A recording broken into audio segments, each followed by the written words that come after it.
ضلالة. يقول الله تبارك وتعالى: فاتقوا الله وأصلحوا ذات بينكم وأطيعوا الله ورسوله إن كنتم مؤمنين.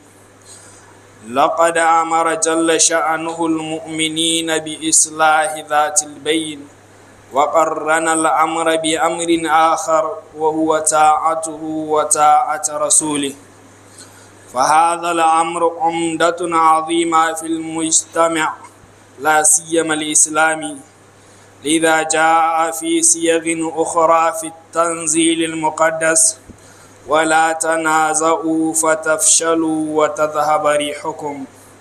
عباد الله، فالمسلمون مطلوبون بأن تكون كلمتهم واحدة وهدفهم واحد، منتصفون وممتثلين بقوله تعالى: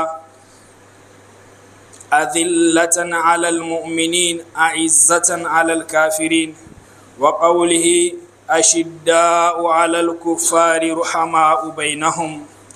وصح عنه صلى الله عليه وآله وسلم أنه قال: مثل المؤمنين في توادهم وتعاطفهم وتراحمهم كمثل الجسد الواحد. الحديث. فتلك الألفة أيها الناس لا تتحقق ولا توجد إلا بإزالة ما يفرق الصف ويقده ويوقع الشحناء بين أهل القبلة. فمن تلكم الموبقات التي لا بد باجتنابها الكذب والغيبة والنميمة والكبر والحسد والبغض ورؤية الفضل على الغير والسخرية لأهل الدين أو شعائره وأكل السحت والرشوة وأشباهها.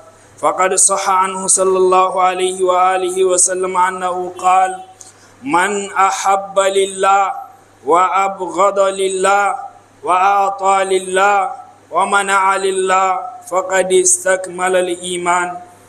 وقال أيضا: المؤمن يألف ويؤلف، ولا خير في من لا يألف ولا يؤلف، وخير الناس أنفعهم للناس.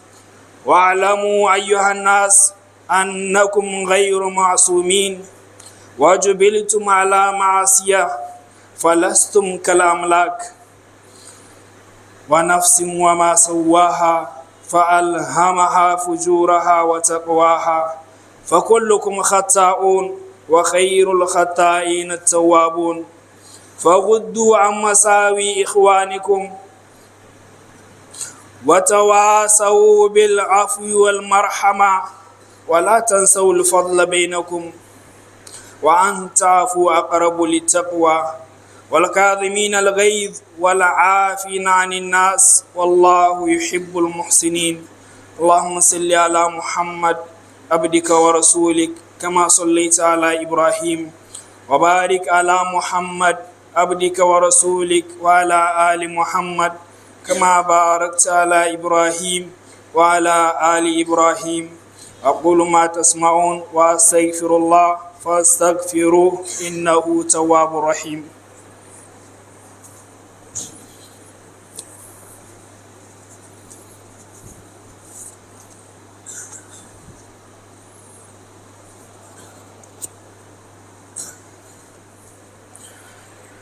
إن الحمد لله نحمده ونستعينه ونستغفره ونعوذ بالله من شرور أنفسنا وسيئات أعمالنا. من يهده الله فلا مضل له ومن يضلل فلا هادي له، وأشهد أن لا إله إلا الله وحده لا شريك له، وأشهد أن محمدا عبده ورسوله. ما بعد، Allah madaukakin sarki yana cewa a cikin Qur'ani: ku daidaita a tsakaninku, ku sulhunta tsakaninku, ku yi ma Allah da manzon shi biyayya in dai ku mu'minai ne. Allah ya umarci mu'minai da su daidaita, su sulhunta a tsakaninsu, sai kuma ya gwamaye wannan umarni na sulhuntawa da yi ma Allah da manzo da'a. Umarni game da sulhu, daidaitawa tsakanin musulmi ko daidaitawa tsakanin mutane ma kawai a matsayin shi na ɗan adam, wannan yana da mahimmanci, wani gimshiki ne mai girma a cikin zamantakewa. Dole sai kun sulhunta, kun daidaita tsakaninku, to musamman ma idan ku musulmi ne. Shi yasa a wani wurin a cikin Qur'ani Allah yake cewa kada ku dinga jayayya. Idan jayayya ta samu a tsakaninku, sai ku tarwatse, sai ya zamanto makiyanku ba sa ganin ku da wata kima, sai ya zamanto ba su jin saunaku, bale ma har su dinga kewaya muku, bale ma ya zamanto sun kiyaye muku alhurmaku. Musulmi ana neman su da su kasance kalmar su guda ɗaya ce, ma'ana su dinga magana da baki guda, a samu wanda iyaye magana kowa sai ya bi, ya zamanto abinda suka sama gaba burinsu shine hadafinsu, objective insu na gaba ɗai ya zamanto guda ne. Lalle ne musulmi su siffantu kuma su yi koyi da inda Allah yake cewa su asali muminan nan, ya ce masu kankan da kai ne ga 'yan uwansu muminai, amma kuma masu nuna izza ne ga kafirai. A wani wurin kuma Allah yana cewa masu tsanani ne akan kafirai, amma masu tausayin junansu ne. Wannan ita ce siffa da Allah ya siffanta muminai da ita, kuma dole ne muminai su siffantu da ita in suna son su rabota duniya da lahira. Ya zo a cikin hadisi manzo Allah sallallahu alaihi wa sallam yake cewa misalin muminai wajen soyayya junansu da tausaya ma juna da goyon bayan juna, yace kamar ganga jiki guda ce, ta yanda idan wata gaba tana ciwo, sauran jikin sai ya yi kara, sai ya ɗauki zahi, ya ɗauki zazzabi. To haka ake son muminai su zama.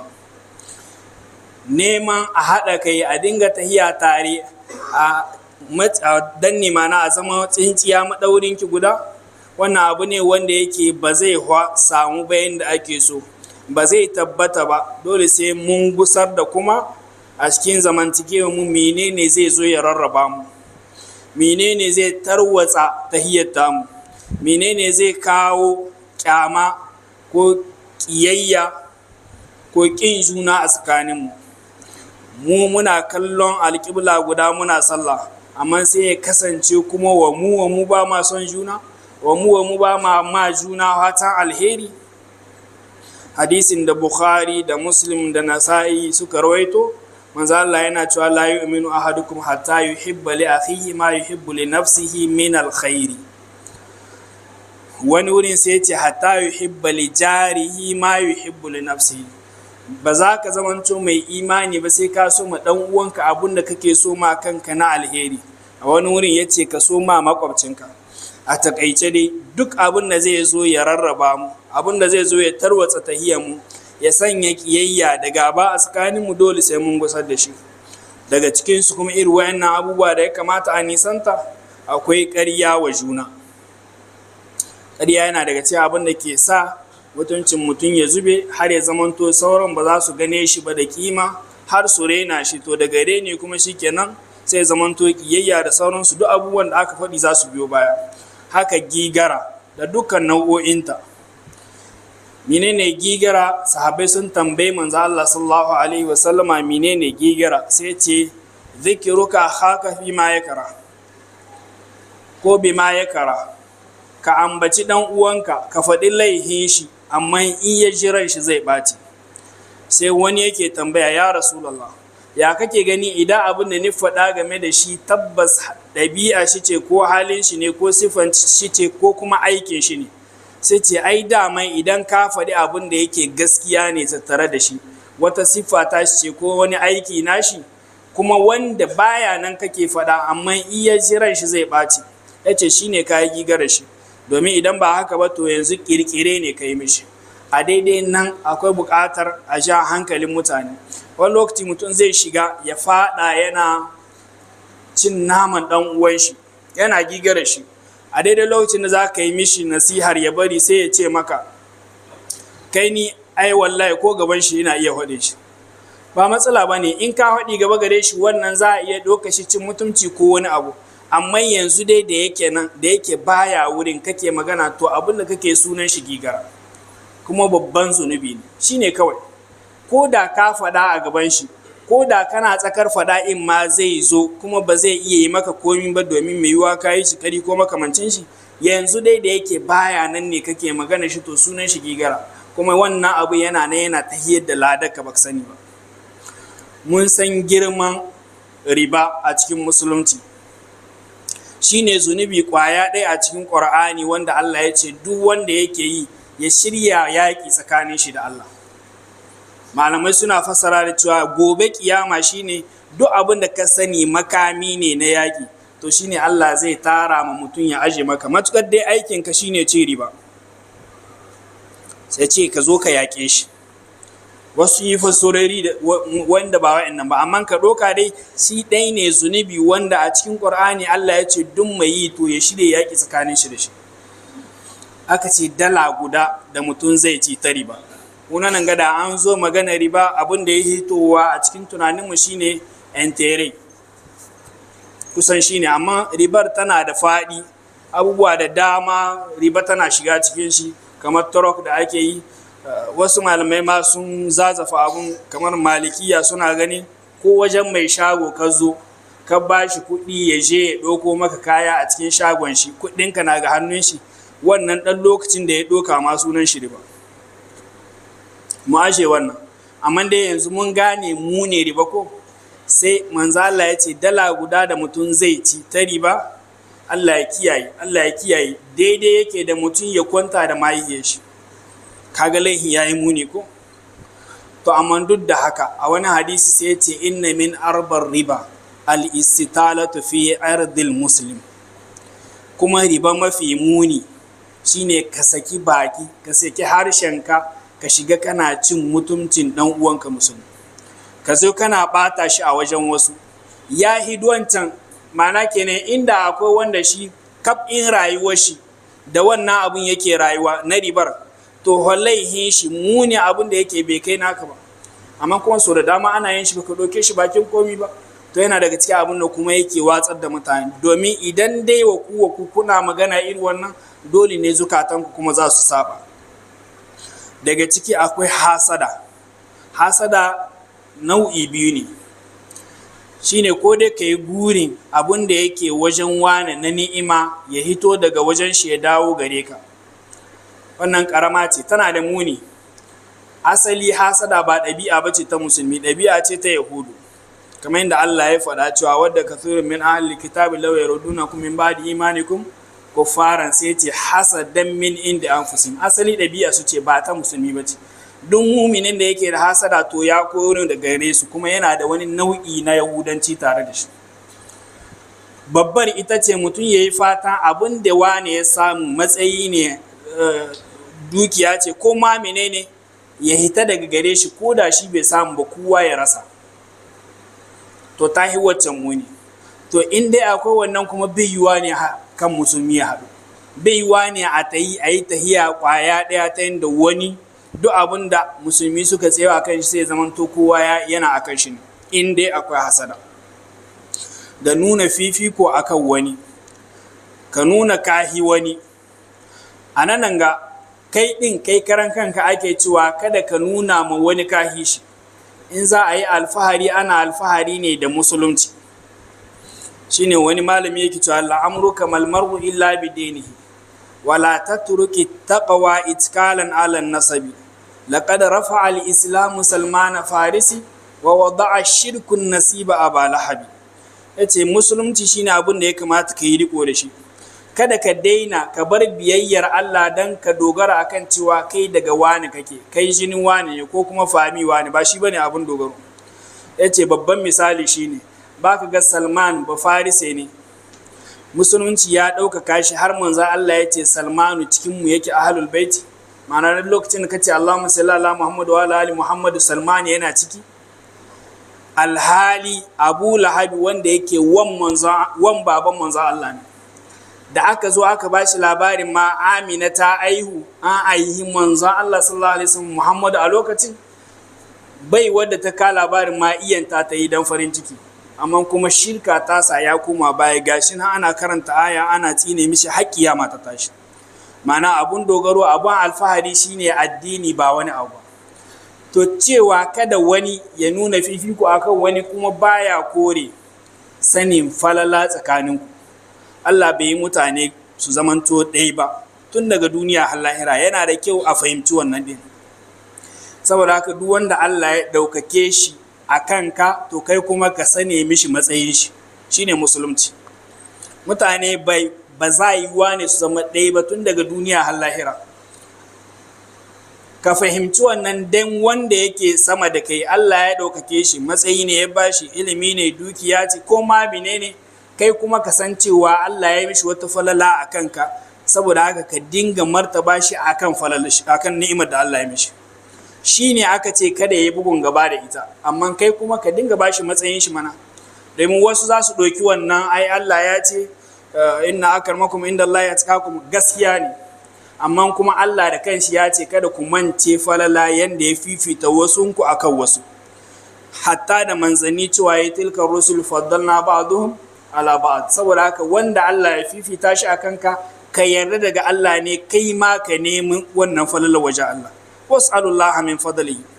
Yana daga cikin abin da ke sa zamantakiya in manzo Allah yana zaune ne, an zo da Sa'ad dan Mu'az ya ji ciwo, sai ke ce masahabban, umu ila sayyidukum, ku tashi ku tarbo shugabanku. Manzo Allah ne yake ce musu ku tashi ku tarbo shugabanku.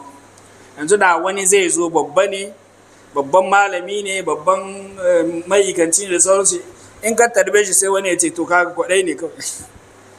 Manzo Allah ne ya ce ku tarbo shugabanku, wanda Allah ya ma falla dole ka yarda da yana da falla akan ka.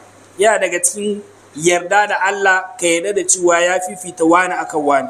Ga su manzanni ya ce bai yi su ɗaya ba, akwai wanda ake kira ulul azumi daga cikinsu kuma aka ce manza Allah ne Allah ya zaba a kansu, kuma kowa daga cikinsu ya yarda. To ka san wanda Allah ya ma falla, ka girmama shi da gwargwadon fallar da Allah ya mishi. Yana da cewa abin da ke sa mutane ya zamanto kansu ya haɗu. Manzo Allah sallallahu alaihi wasallam ya takaita magana yake cewa duk wanda ya so dan Allah, ya ƙi dan Allah, ya bayar dan Allah, ya hana dan Allah, to wannan ya kammala imani. Ma'ana imanin shi ya kammala. Ka so dan Allah, ka ƙi dan Allah, ka bayar dan Allah, ka hana dan Allah, to ka kammala imani. Haka a cikin wani hadisi manzo Allah ya ce shi mumini mutum ne wanda yake yana maraba da mutane. Shi ma idan ya je ga wuri ana maraba da shi.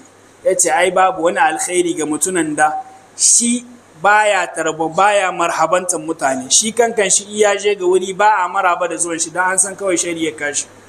Ce mafi alherin mutane shine wanda ya hisa amfanin mutane din. Mana wanda duk lokacin da kan rabe shi zaka samu wani amfani tattare da shi. Mu sani cewa mu ba ma'asumai bane. Mana mu Allah bai yi mu bai zamanto ba mu sabo. Muna yin laifi. Allah da kanshi yake cewa wa nafsin wa ma sawaha. Allah yana rantsuwa da rai gaba ɗayan shi. To sai Allah ya ce fa alhamaha fujuraha wa taqwa. Kowane rai da kake gani akwai wayannan abubuwan bi tare da shi. Abinda yake yasa ake ce maka ka fahimci wannan, dan ya zamanto abu ne mai sauki gare ka dinga yahi ma dan uwanka iya maka ba daidai ba, dan kai ma kana laihi. In ka fahimci wannan, kana yi ma mutane laihi, kana yi ma Allah laihi. Ran da wani ya yi maka laihi ya ce maka yi haƙuri, ka tuna kai ma ka yi ma Allah ko ka yi ma wani kuma ai yahi maka, shikenan sai a wuce wuri. In baka fahimci cewa kana laihi ba, shine zaka iya tsanantawa ta ce duk wanda ya maka kai shikenan ba yahiwa, dole ko dai ramuwa ko kuma sai an haɗu gobe kiyama. Ku koyi yahuwa, domin kowace rayuwa da kake gani akwai wannan fajircin, akwai wannan takwa tattare da ita. Babu mutunan da saboda lalacewa shi ya lalace a rasa samun alheri ko miskala zaratin tattare da shi. Babu mutunan da kuma saboda ya zamanto mutunan kirki mai imani wata rana ba sai an same shi ba da wani abu wanda yake ba na kwarai bane. Babu shi. Shi yasa tun daga annabawa, manzanni, sahabbai gaba ɗayansu sai Allah ya ba misali. Manzo Allah sallallahu alaihi wasallam yana yaro ne dan shekara 4 aka turo wannan mala'ikun suka yi mishi wannan operation.